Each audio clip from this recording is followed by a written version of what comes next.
Oi, gente, eu espero que esteja tudo bem com vocês. A nossa aula hoje dá continuidade a esse programa que a gente iniciou com a leitura do trabalho de Antônio Cândido, né, da introdução à formação da literatura brasileira.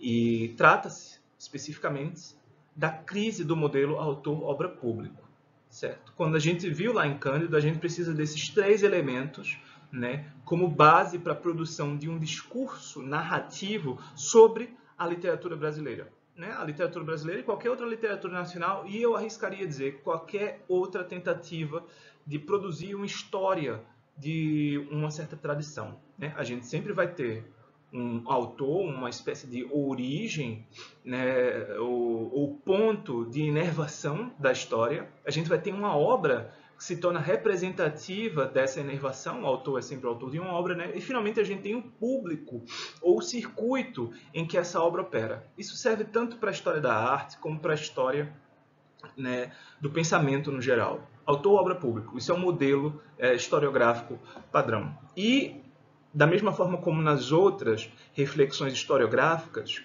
né, nos estudos literários, esses elementos de que se compõe essa história vêm sendo questionados, já há muito, inclusive, certo? Portanto, a nossa peregrinação inicia aqui, né, com a categoria do autor. O texto escolhido, ou indicado, de leitura, foi do João Adolfo Hansen. João Adolfo Hansen é um professor na USP. Né? Ele, como vocês devem ter notado, tem um estilo que é pesado, né? Pesado por dois motivos. Primeiro porque ele constrói frases muito longas, muito longas, né? A recursão, qual é a palavra? Os processos de subordinação, aqueles submete os termos, né? Os elementos da frase, são muitos. Né? Então a gente precisa ir quebrando a leitura. E outra razão para isso ele se repete um tanto. Né? Ele adota a estratégia de apresentar o todo no começo, e eu não estou falando que ele dá uma dica sobre o que vai ser, ele apresenta o todo, tá? E depois é que ele entra em detalhe. Né? Aqui nesse slide aparece o Portela como texto para a leitura, mas o Portela, bem como Roger Chartier, é leitura complementar. Né?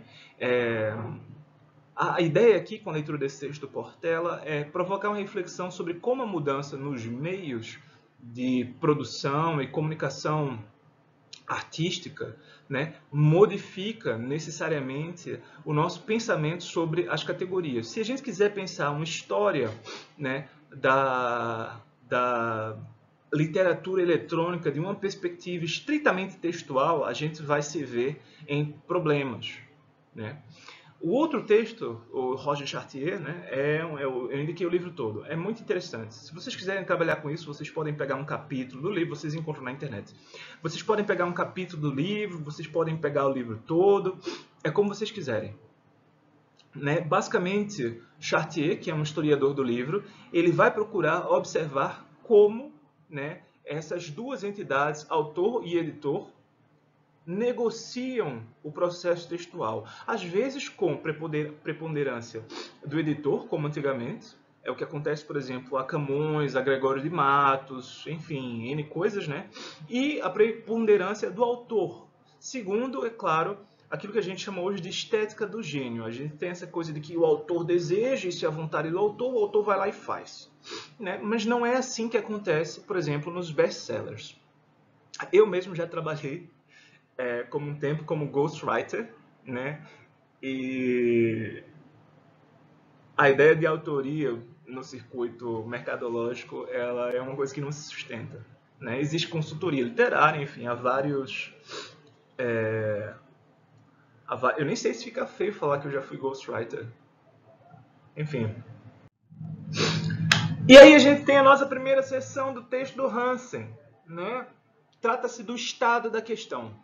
E ele vai opor, nessa apresentação do estado da questão, a situação da opinião, ele fala da experiência imediata da opinião, né, as correntes que emergem. Ele dá um foco materialista no geral. Quando eu falo aqui de materialismo, não estou falando, né, especificamente de um materialismo, nomeadamente o marxista, de que ele vai falar depois, mas de uma posição materialista contra a idealização da figura autoral.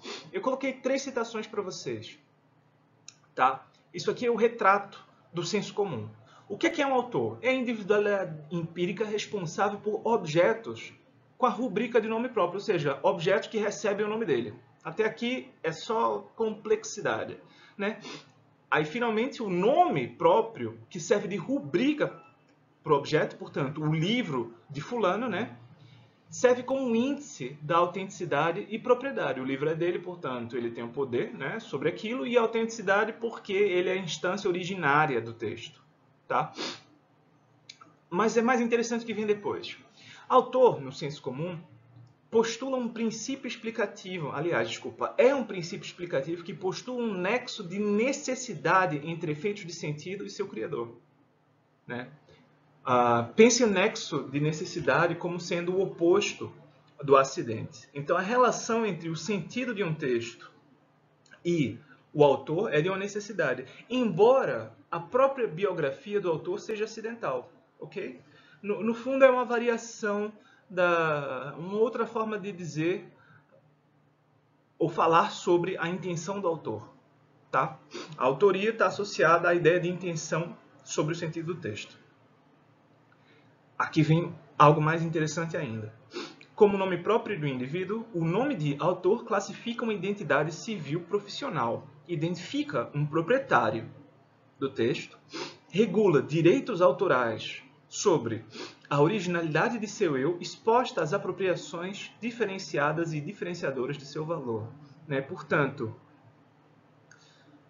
eu, como autor, né, tenho uma determinada ideia, né, e eu gosto de prerrogativas, né, tenho direitos sobre essa ideia. A gente tem 2 formas de plágio: o plágio conceitual e o plágio, né, tucu, o plágio como tal, a cópia direta do texto. Né, mas o plágio de ideias também é um conceito com que a gente opera. E a ideia de apropriações diferenciadas e diferenciadoras ela atina para um plano em que essas ideias vão ser comunicadas e reelaboradas, renegociadas, mas também imitadas. Ou talvez vão sofrer rivalidade por meio dessas imitações. Tá? Né? Existe um original e existe o que se diferenciou do original. É uma dinâmica que a gente vê muito comum, né, na história da literatura, pelo menos até o século XVIII. E eu diria que mesmo hoje, essa dinâmica ela ainda existe, embora a gente tenha a ideologia do gênio. Né? Para a gente pensar o estado da questão, né, de uma perspectiva teórica, a gente tem que levar em consideração 3 coisas. Primeiro, tudo começa com a crise da própria noção de criação. O materialismo põe abaixo a ideia de um sujeito que se constitui a si próprio, né, como um gênio. Não. O homem é produto da própria história, é produto de circunstâncias sociais, e quando ele fala, quem fala são as circunstâncias através dele. Tá? Isso aqui é o básico do materialismo. Né? Isso assinala a necessidade de historicizar o conceito de autor.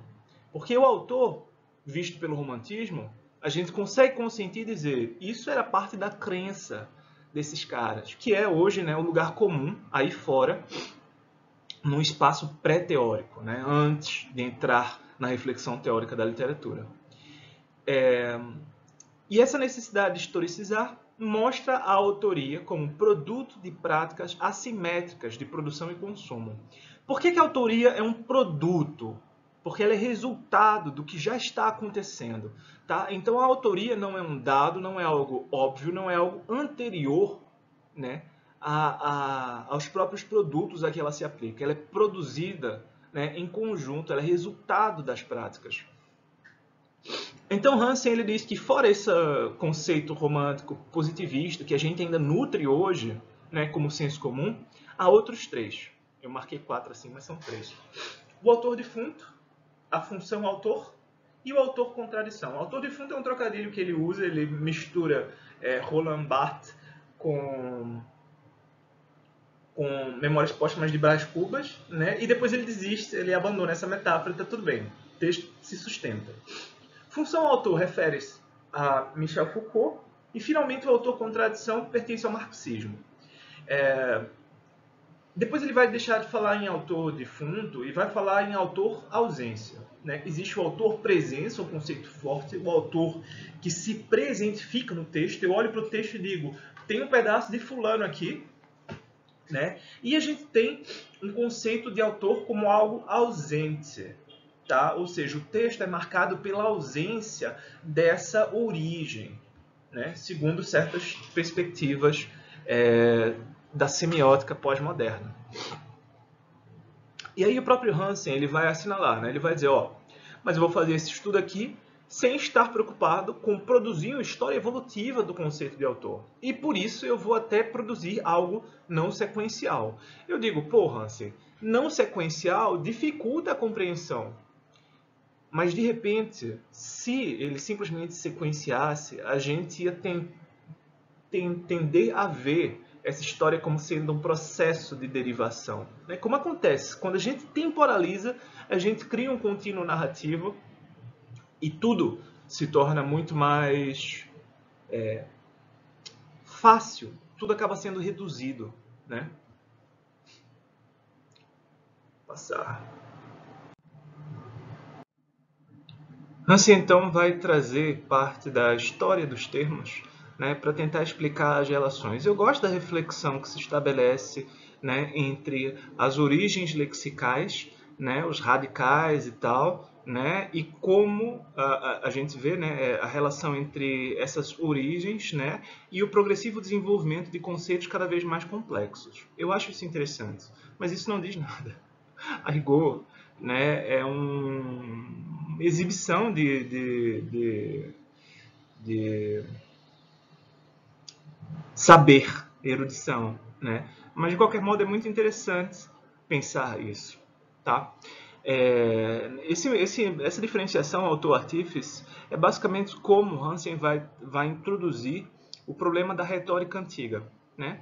Por um lado, a gente tem o platonismo, né? Lá na República de Platão, a gente tem essa diferenciação, essa expulsão do poeta em virtude, né, do caráter mimético e a autorização do poeta quando ele fala em voz própria. Né?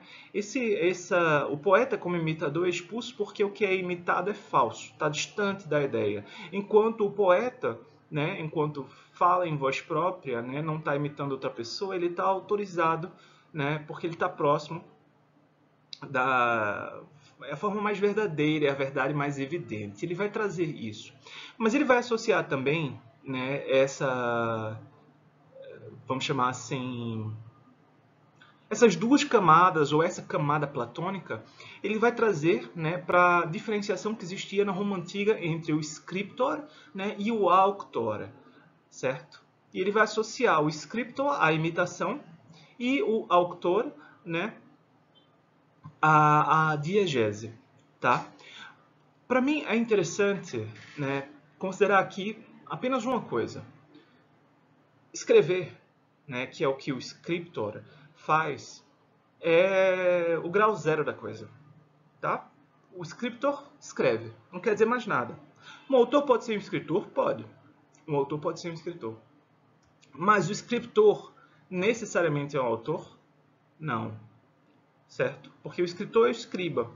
Então, enquanto o escritor, o scriptor, define uma ação material, o autor, né, ele diz respeito muito mais a uma posição, a um estatuto que alguém goza relativamente às ideias que foram comunicadas. Né? Portanto, Homero é um autor? É um autor, tem uma voz, tal. Mas ele é um autor no sentido contemporâneo do sujeito, né, que se exprime, que é dotado de uma originalidade, genialidade, etc. Dificilmente. Né?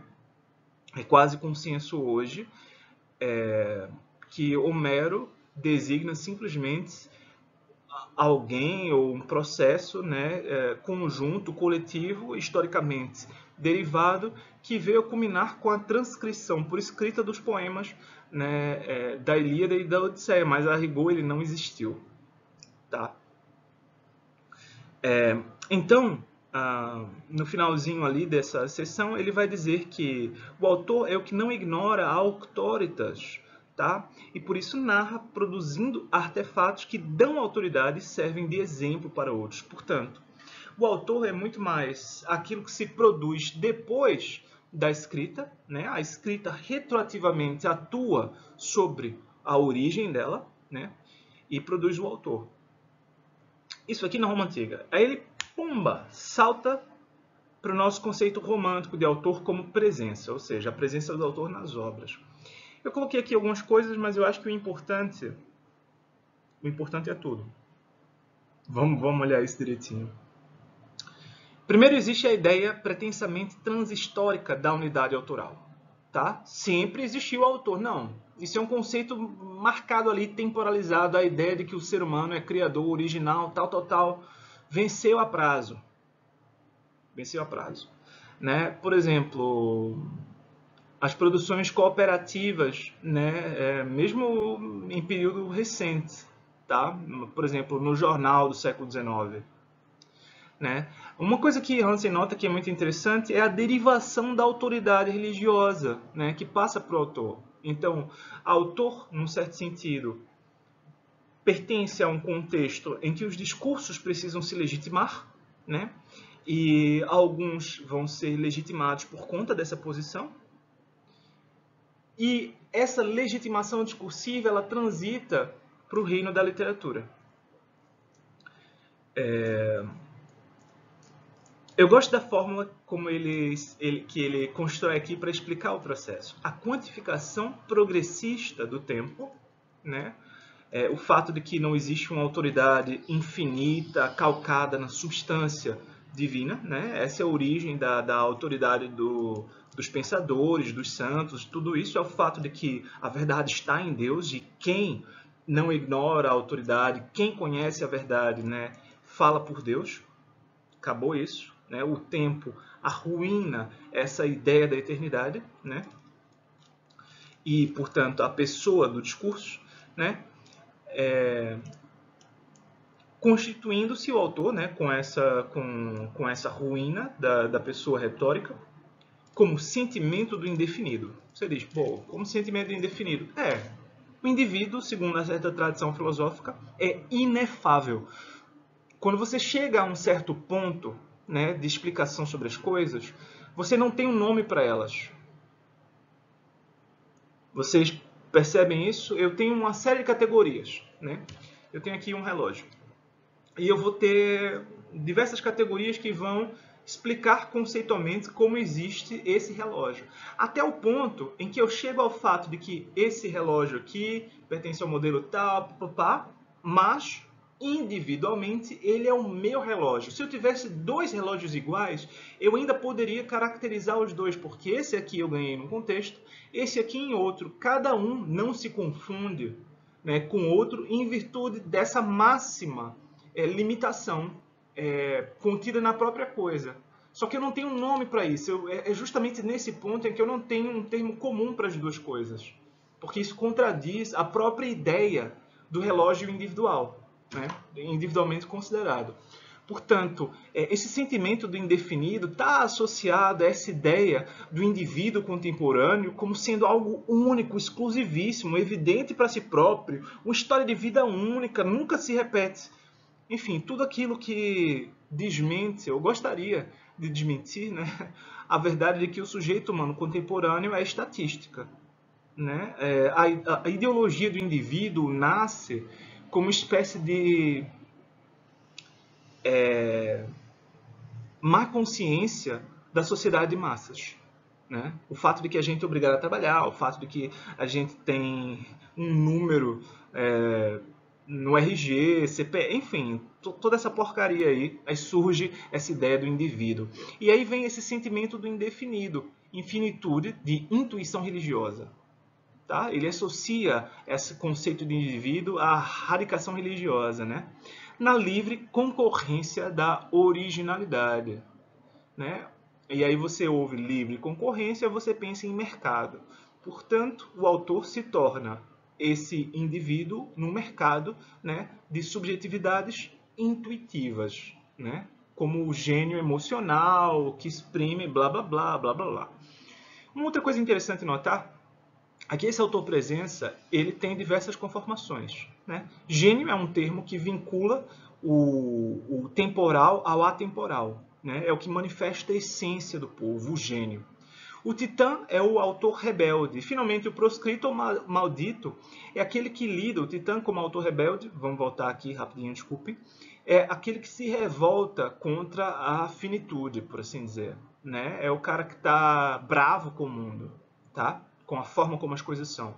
E finalmente a gente tem o proscrito maldito que adota um modo irônico de se relacionar com essas duas coisas, infinitude e finitude. Isso aqui, no século XIX, a gente consegue ver bem essas três formas de autoria. Né? Mas o que é interessante para o Hansen aqui é pensar como esse gênio, né, se torna um paradigma que se opõe, né, à imitação artística. Tá? Então, o gênio está associado ao original, ao novo, ao próprio, ao autêntico. E o imitador, por exemplo, Camões é o imitador de Petrarca, né? Já não pode ser gênio. No entanto, quando a gente vai olhar para Camões, a gente vai dizer, nesse quadro aí, isso é tão diferente de Petrarca, é por isso que é genial. E até hoje, né, a gente diferencia a imitação boa da ruim segundo um certo critério de originalidade. Né? Eu coloquei aqui um resuminho que ele dá depois, tá? A gente volta ao resumo no final, vocês vão ficar com os slides tranquilo. Finalmente a gente tem Platão e a retórica. Né?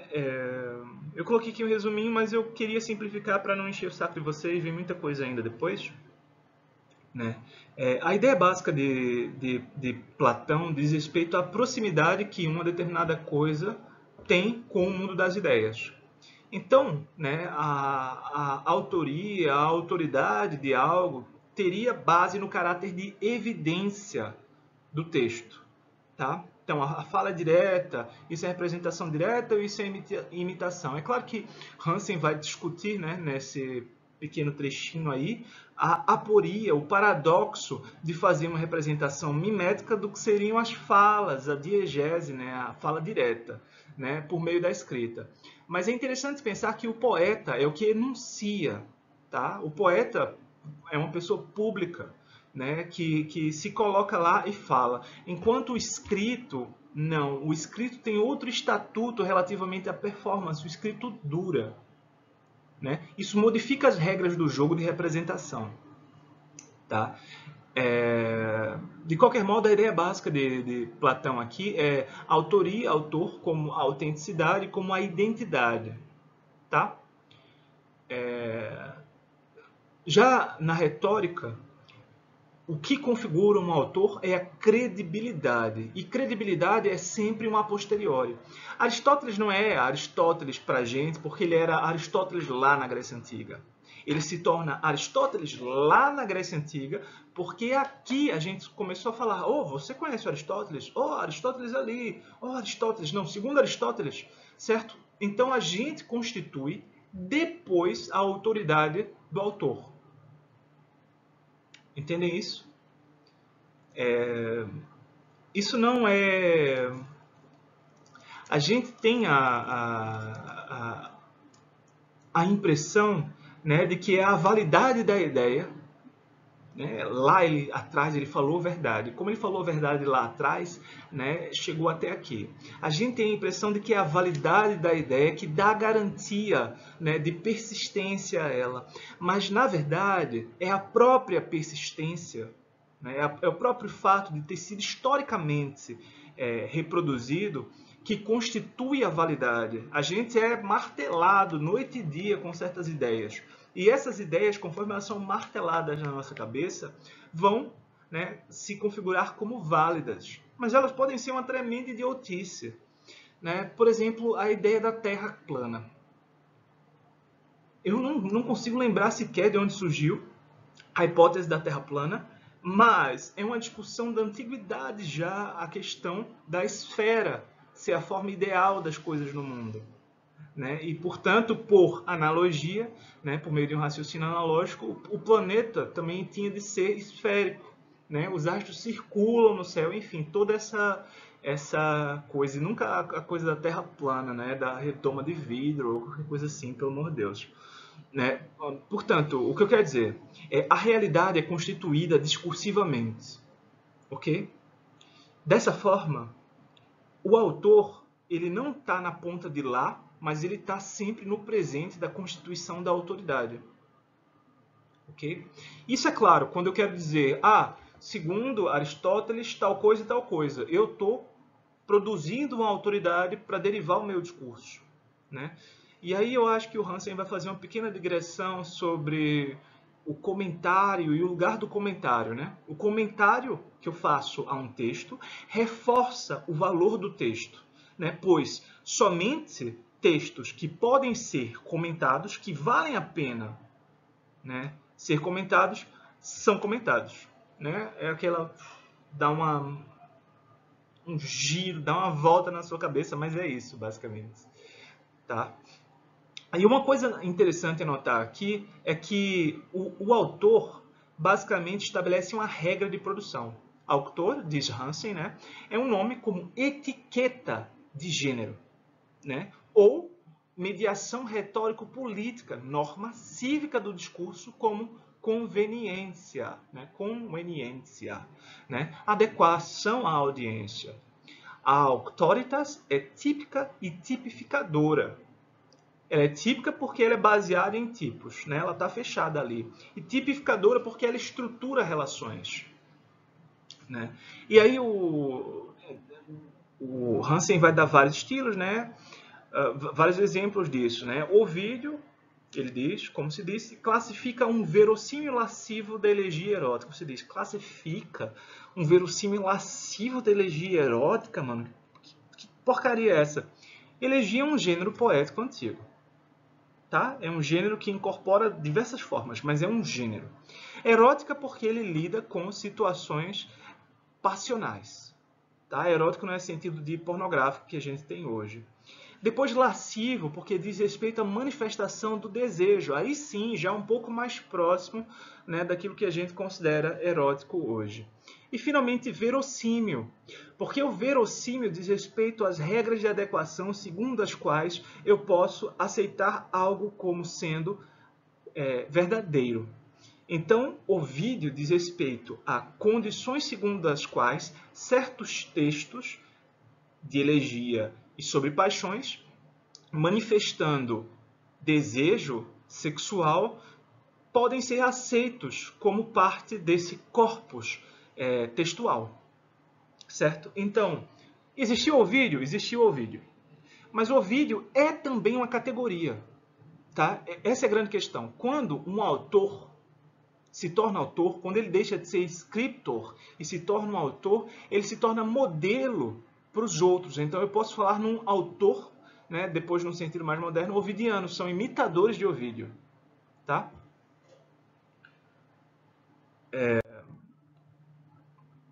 As coisas começam a mudar, né? Primeiro, vamos lá, Roma Antiga, depois, ele já tinha falado antes, no Romantismo, o autor presença surge e finalmente a destruição da presença. Né? A destruição da presença ela é relativamente mais recente, ela é fruto de uma complexificação teórica dos anos 60 e da sociedade de massas. Tá? No fundo, para mim pelo menos, a destruição da presença não é tanto um critério epistemológico, tá? Ela não assevera de fato o que seria positivamente o mundo, o ser, nem nada disso, né? Mas resulta de uma suspeita de certos pensadores que têm origem, né, na sociedade de massas, que têm origem em classes diversas, né, e que transforma essa suspeita numa forma de renegociar as nossas relações com a tradição. Tá? Isso a gente vê no texto de Barthes, eu vou mostrar a citação já já. Como é que se caracteriza a destruição da presença?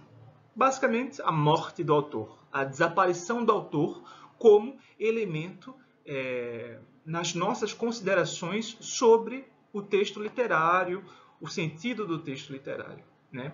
E o que acontece com essa desaparição? O autor ele acaba sendo substituído, né, pela ideia do código. O código, mobilizado pelo leitor, né, substitui a velha baliza da intenção do autor relativamente ao significado. Tá?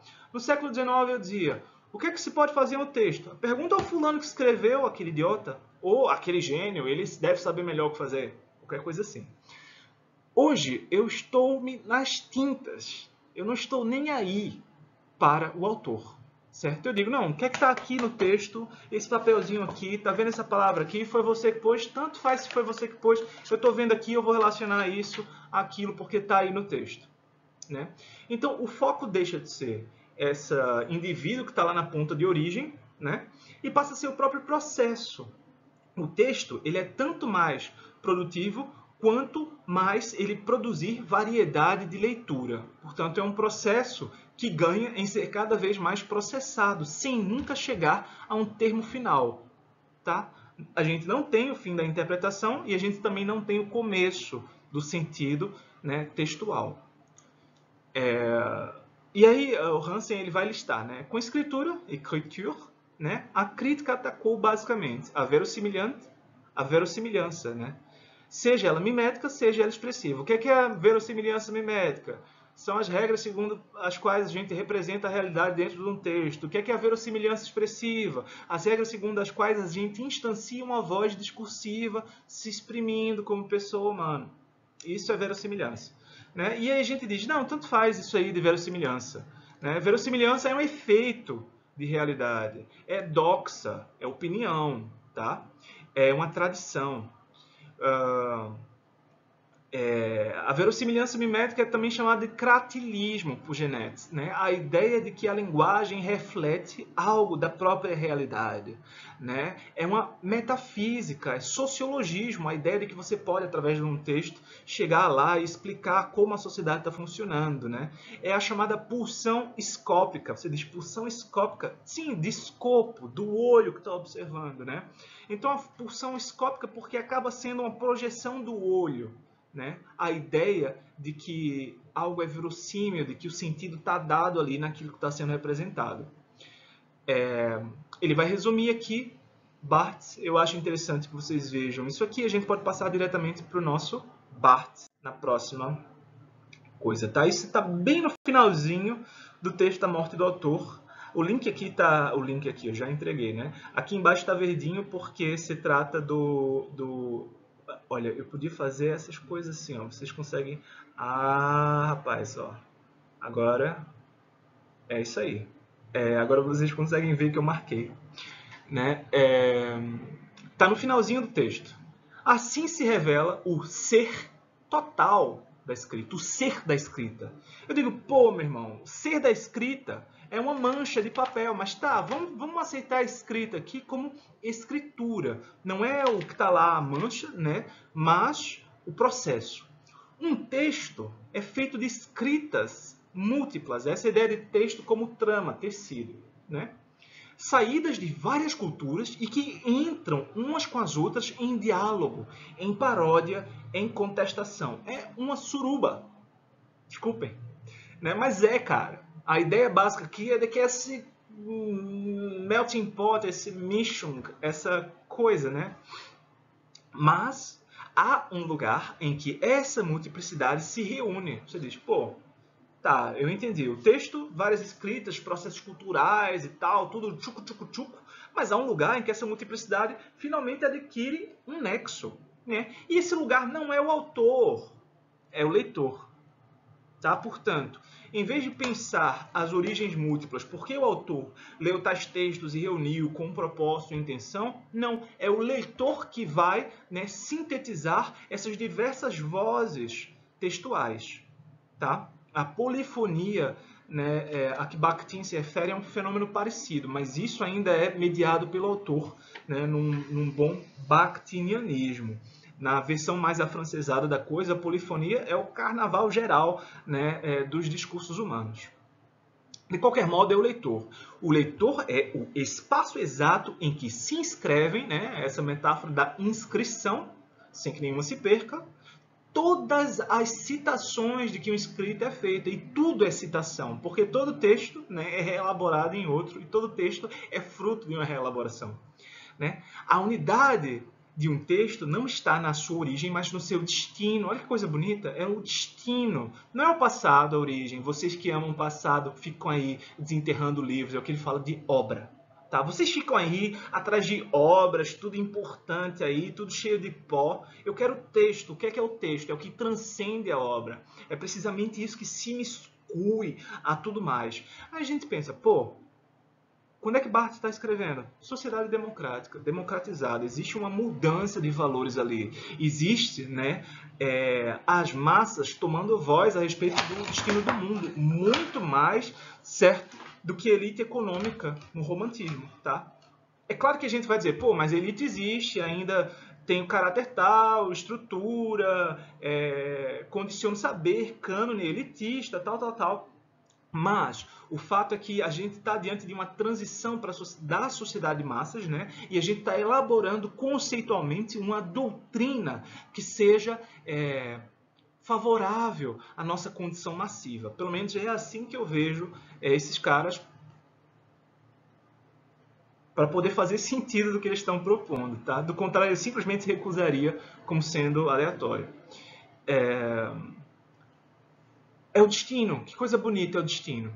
O leitor é um homem sem história, sem biografia, sem psicologia. Aí, cara, se torna muito complicado. Se torna muito complicado. Porque que diabos é um leitor se não é um homem, se não é uma história, se não é um homem ou mulher, né? Pelo amor de Deus. Né? Sim, o que é o leitor, pô? Nada. Nada. O leitor é simplesmente instância. O leitor é o olho que processa tudo. E que não se vê a si próprio. Ele não tem nada, ele é sem substância, ele é uma operação. Né? Então, o leitor é esse alguém que tem reunidos no mesmo campo todos os traços que constituem o escrito. A gente diz, pô, traços que constituem o escrito, ele está sendo literal? Aparentemente, né? Se você olha para a escrita, ela é feita com traços, você faz tracinhos e associa. No entanto, traços aqui também é uma metáfora para os subelementos que compõem o signo. Um signo é composto de traços, tá? Esses são traços materiais, se estabelecem fonologicamente, né? Eles se tornam fonética, mas a gente também pode pensar nos traços semânticos, as subunidades, né, de significação, ok? E aí ele diz, Barthes, né? Para devolver à escrita o seu devir, a sua mobilidade própria, é preciso inverter o seu mito.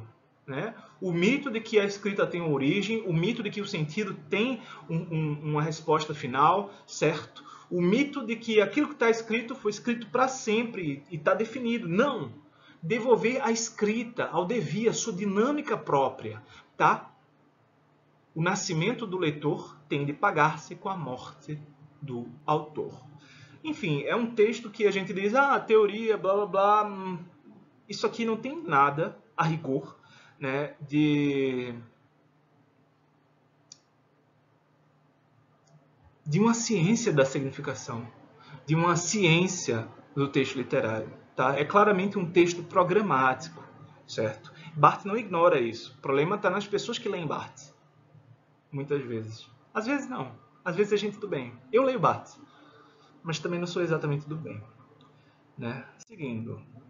Depois a gente tem esses dois últimos conceitos de autoria com que a gente vai trabalhar aqui. Autor no marxismo e a função autor de Foucault.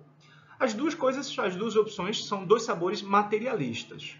Tá? Ou seja, esses são sujeitos como, né, o leitor e o autor. Eles têm biografia, eles têm psicologia, tá? Eles têm tudo isso. No marxismo, no entanto, existe a tendência a preservar um conceito referencial e intencional de representação. Certo? A representação no marxismo tende a ser intencional e referencial.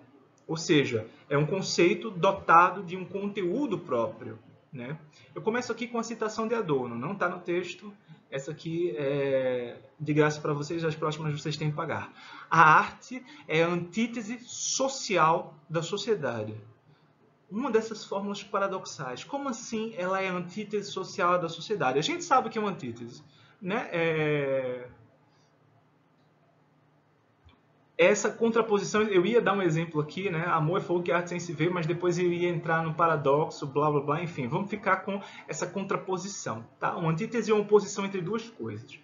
Então, a arte é a antítese da sociedade, é uma coisa contrária, mas é também uma antítese de natureza social. Portanto, né, a gente viu aqui aquela coisa do sistema, a arte está dentro da sociedade, ela funciona dentro da sociedade, mas como algo que se isolou, que se destacou do funcionamento social. E isso é feito, né, para promover a crítica da sociedade. Daí a ideia da contradição autor e do autor-contradição, né? Essa citação é de Hansen. Do marxismo, né, a unidade contraditória em que dados históricos e transindividuais de uma situação de classe, se refratam, né, são capturados, numa forma, por exemplo, né, transformados na produção e no produto da contradição autor. Você diz, puta merda, Hansen, você está complicando muito. O autor se constitui como uma voz contrária à sociedade, né, porque ele mobiliza a obra como contradição relativamente a essa sociedade. Ok? Então a gente diferencia, ou a gente, melhor dizendo, valoriza um autor precisamente por não ser mero apóstolo dessa sociedade, por não ser um mero reprodutor do discurso. O autor é inovador porque ele se opõe. É claro que isso é uma reformulação engajada, progressista do conceito romântico de autoria. Tá? E eu coloquei aqui esse resuminho que ele dá logo no começo, né, do coisa. Né? Marxismo inclui como critério dessa conceituação modos históricos da produção de autoridade, né? Codificação institucional, tá? Classificação, ordenação, tudo isso. O autor ele não se torna simplesmente uma pessoa empírica, mas ele é um sujeito social, ok? Já Foucault parece que ocupa um outro plano. Esse autor permanece, né, grandemente um ser material de carne e osso, mas o conceito função-autor, tá, é que é perspectivado aqui, certo?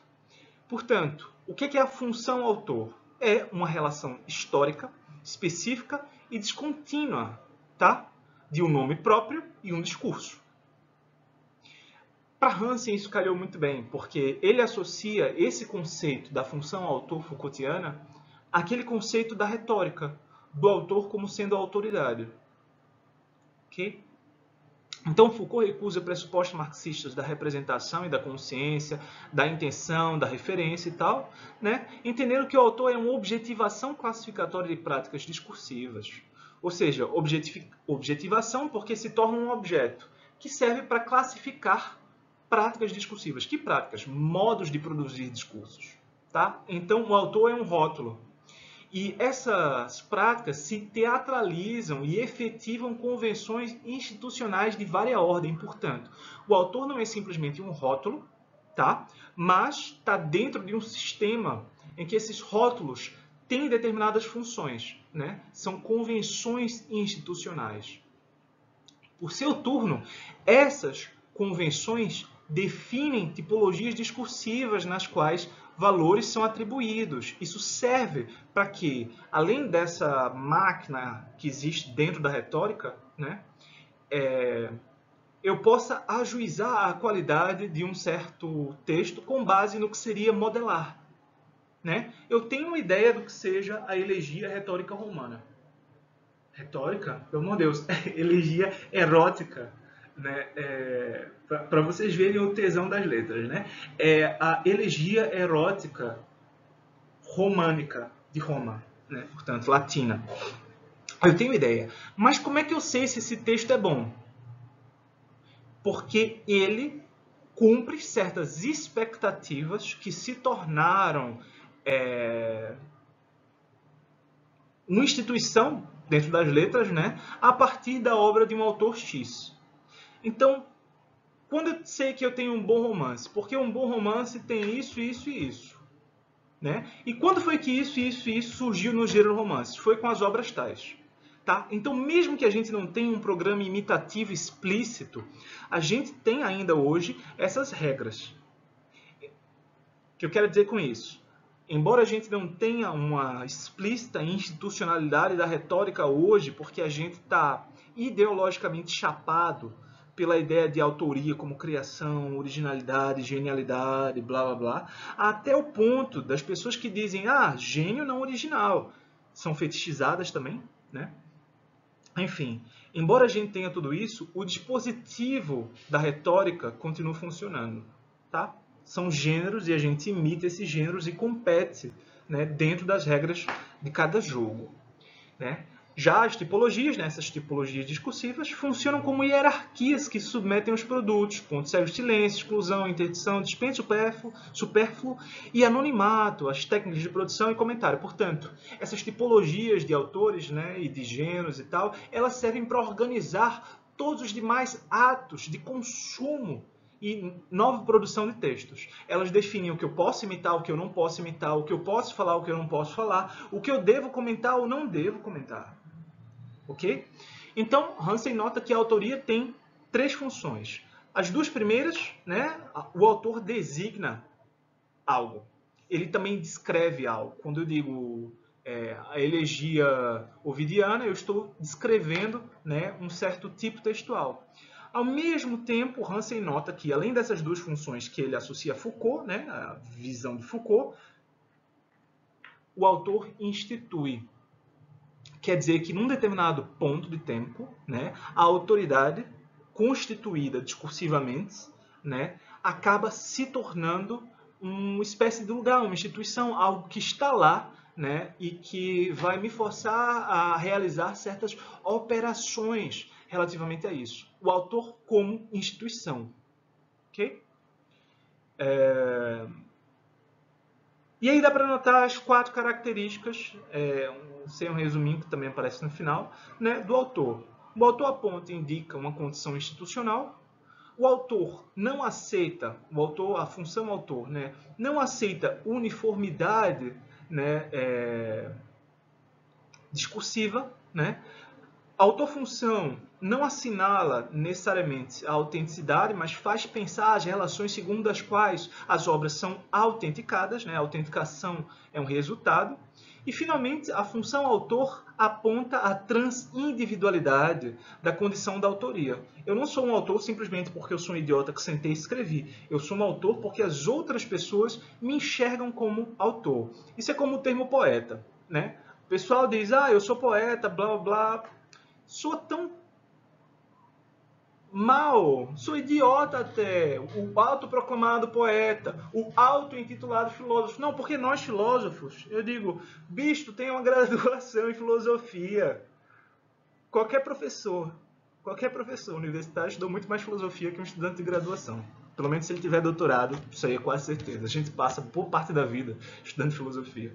Né? É claro que a gente não vai ter competência específica muitas vezes, né, para isso, e há vários professores que vão passar por cima da filosofia, mas eu acredito que, assim, no grosso, o interesse dessa casta contemporânea por filosofia consegue superar, né, os limites de uma graduação. De qualquer modo, né, um título, uma autoridade vale porque ela é estabelecida pelos outros e não porque ela é autoproclamada. Ok? Daí a ideia do filósofo, da pessoa que tem a voz, do poeta, da pessoa que tem essa capacidade expressiva, tal. Finalmente, né, para concluir mesmo, vejam, eu estou fazendo cada vez mais rápido isso aqui para a gente ficar com o nosso... Enfim, o texto também era mais simples, na verdade. Né, finalmente a gente vai chegar aqui aos 2 textos. Eu coloquei o resuminho do Portela, né, a pergunta, no fundo, do auto texto, auto-leitor, diz respeito, né, à forma como a gente pensa hoje a literatura, considerando as modificações das condições mediais, e o livro A Mão do Autor e a Mente do Escritor, de Roger Chartier, né, que pensa a autoria como prática produtiva de escrita. Eu coloquei aqui 2 casos limítrofes, 3 na verdade, um deles é do próprio Chartier, é o Shakespeare. Né? Os nossos são Camões e Gregório de Matos. Camões e Gregório de Matos não deixaram textos chamados autógrafos. Auto, né, próprio, grafos, escrito. Então ele não deixou nenhum escrito da própria mão, nenhum nem outro. Tá? A gente não tem esses testemunhos, é isso que se diz em filologia. São apógrafos, né? São escritas de outros. Tá? E aí se gera o problema. A gente tem vários textos que são muito parecidos uns aos outros e que têm atribuições diversas. Quem é o autor do texto? Quem imitou? E o quanto a gente consegue diferenciar duas redações de um mesmo autor. Tá? Né?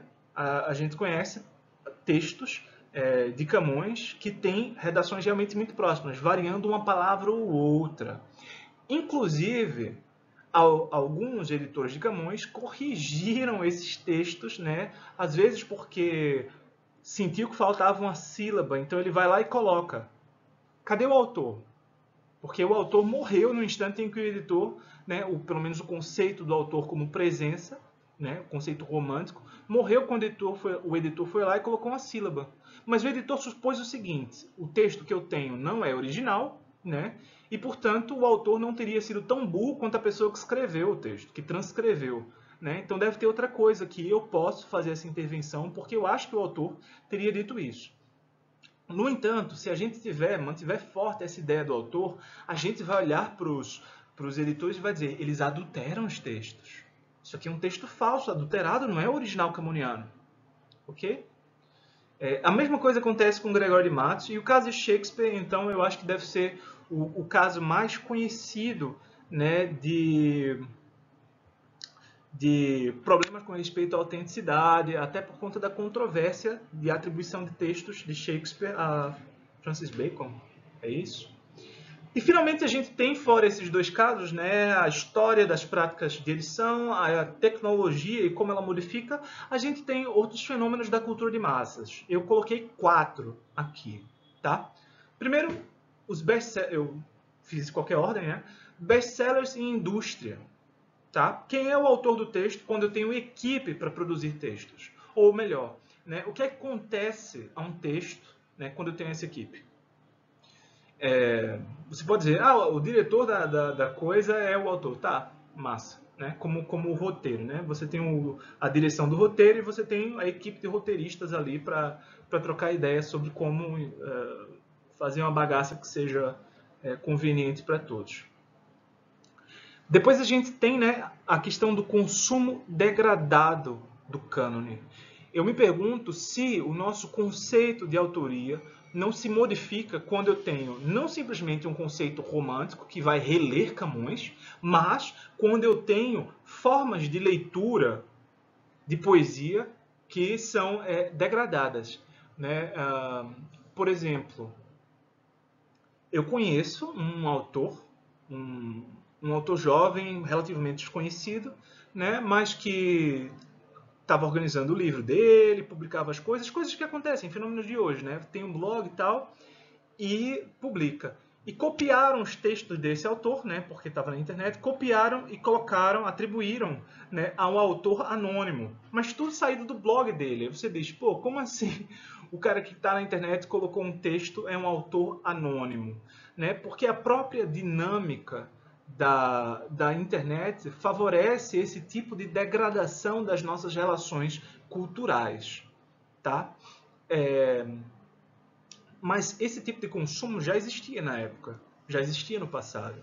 Né? Muitas transcrições são atribuições falsas e, às vezes, as transcrições de poesia do século XVI e XVII não tem autor, não tem nome.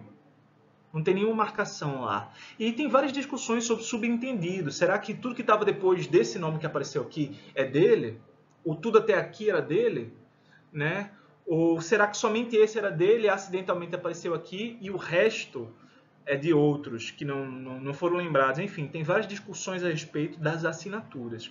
E depois tem a questão do autor como signo. Tá? Isso aqui já não pertence a um conceito de autoria da perspectiva da produção, mas da perspectiva do consumo. né? O que é você ler o autor tal? Esse ler o autor tal conserva a unidade da produção, né? Ou simplesmente o lugar, o signo que esse autor representa, o signo que esse autor é numa espécie de linguagem do consumo cultural, né? Eu lembro desse caso, eu nunca esqueço, eu era muito adolescentezinho, eu estava sentado numa mesa de bar, tal, papapá, e eu tive a infelicidade de presenciar essa conversa sobre fulano que leu tantos livros de Nietzsche. Eu digo, puta merda, o que é que faz? Lê 5, 100, 0, tanto faz, é só um nome. Né? Mas o signo ele funciona porque ele assinala a suposta erudição, conhecimento, maturidade, bom gosto, sei lá que diabos, né? Dos leitores de Nietzsche. Né? E vocês vão reconhecer imediatamente que a gente olha para os leitores de Dostoiévski e diz: essas são pessoas muito cabeçudas, meu Deus. Vai ler uma Turma da Mônica, pô, vai ler, né, vai ler Harry Potter, cara. Não, ele gosta das coisas ali complexas, uma experiência assim. Existe tudo isso, tá? Existe essa função signo. Não simplesmente do autor, mas da música, de tudo. De tudo. Tudo na sociedade de consumo se transforma, né, num signo para outra coisa, um elemento dentro da linguagem. Eu trouxe 3 questões, finalmente. Tá? A primeira, né, solicita que vocês perspectivem, né, esses conceitos que vão aparecendo no texto do Hansen, cânone, intertexto, evolução literária, história, portanto, né, a partir das mudanças da figura do autor. Segunda pergunta, tá? É uma pergunta sobre o nosso texto lido lá em Cândido. E eu pergunto lá no finalzinho, em que sentido é ainda possível, ou mesmo desejável, uma história literária sem um conceito forte de autoria? Vocês vão ver que essa pergunta vai ficar cada vez mais difícil, porque depois a gente vai ter de dar cabo da obra literária também. E depois do público, e do estilo. E não vai sobrar nada nos estudos literários. Nada. Tá? Finalmente a gente tem a nossa terceira pergunta, tá? A pergunta é: de que modo o conceito de autor condiciona certas práticas poéticas, né, articulando estruturas textuais com propósitos comunicacionais? Os dois termos são dizer, estrutura, né, e comunicação. Tá? E aí eu digo, considere como motivação os textos nas páginas seguintes. Então, o primeiro pensa a mudança que a perspectiva hoje, tá, adotada hoje sobre o autor, né, como essa mudança também modifica esses outros conceitos, cânone, intertexto, evolução, como tudo isso produz também esses conceitos. A segunda pensa as implicações da mudança do autor para a elaboração de história literária. Quando vocês forem professores, né, de literatura, eu espero que vocês vão para a área de teoria, porque vocês podem discutir o que vocês quiserem, mas se vocês não forem, vocês vão dar aula de história da literatura. E aí é bom que vocês saibam balizar, né, esse espaço entre as nossas formas de perspectivar a literatura e a própria tradição discursiva. Portanto, essa pergunta é sobre isso. E a terceira diz: se existe uma ideia de autor aqui no ponto de origem, como é que essa ideia de autor influencia a própria produção dos textos? Tá? E eu dou exemplos para que vocês pensem. Cadê? Coloquei 2 poeminhas aqui. Ai flores do verde pino, se saberes novas do meu amigo. Ai Deus, e o é? É uma cantiga medieval de Dom Diniz, eu acho. E aí a gente tem também aqui um soneto de Pero de Andrade Caminha. Eu cantarei de amor tão novamente. Se vocês conhecem Petrarca, vocês conhecem também o texto. Eu coloquei um aviso aqui, né? Pensem, né, esses lugares do autor, textual, social, físico, pensem isso mesmo. O autor estava sentado quando ele escreveu esse texto pensando em ler em voz alta depois, esse texto era para ser cantado, qual é o lugar da voz dele ali, da presença dele ali, tá? Social também, se ele pertencia a um determinado grupo que tem o direito de falar ou não tem o direito de falar, o que ele estava querendo ao falar, tá? E finalmente textual, porque é suposto que a voz, né, dentro de um texto represente o autor, né? Eu digo também, ao ler, tenha também em mente a multiplicidade de fenômenos de deslocamento de autoria. Quais são esses deslocamentos de autoria? Passei. Cliquei no negócio errado.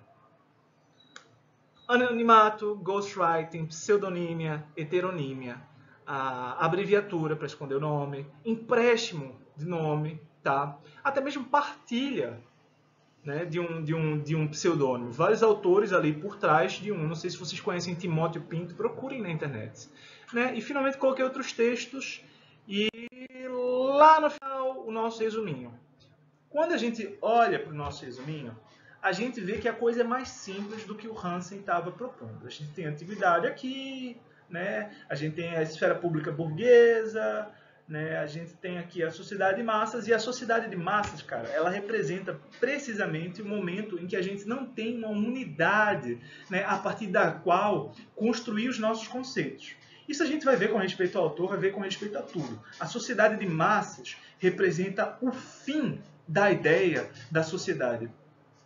É um paradoxo falar em sociedade de massas, porque a sociedade é uma associação. Eu sou sócio, eu sou membro. Tudo que é socializado passa a pertencer aos sócios. Mas a massa não. A massa não tem um fim, não tem uma partilha. Tudo se expande indefinidamente. Né? E com isso também os conceitos veiculados no espaço social. A gente tem uma sociedade, mas a gente não tem um povo, um conjunto orgânico. Né?